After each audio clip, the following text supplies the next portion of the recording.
Hi, I'm Paul Battaglia, and I'd like to talk to you about some of the key elements in Chapter 2. Now that students have gone through limits, it's time to move them into big idea number 2, derivatives. And a great way to tease this lesson is actually to refer back to the lesson closer after section 2.7. Now, of course, students can't answer this question just yet, but they will once they've mastered the skills in Chapter 2.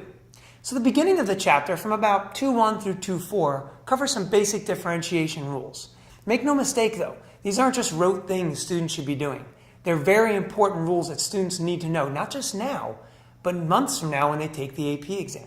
And that will obviously set them up for much more success, and they could talk a little bit more about some of the conceptual things in this unit. So now, what are some of the conceptual things students will be able to handle once they've mastered those rules? Well, then you can talk to them a little bit more about the relationship between position, velocity, acceleration, perhaps the rate at which students are entering an amusement park on a class trip, or even the way water falls from a ceiling after a heavy storm. All these kinds of rates that students will explore really can't be discovered until they understand the basic foundation, and that's where those rules are important.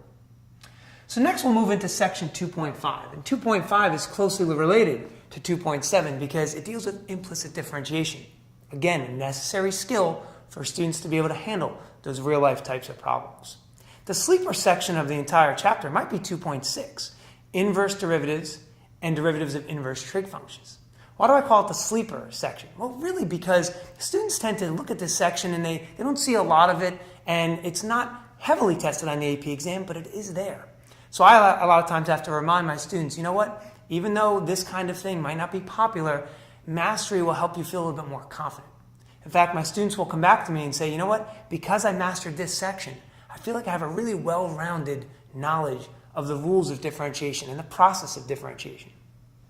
So finally, section 2.8 covers Newton's method. And the important note here is that Newton's method is not covered on the AP exam.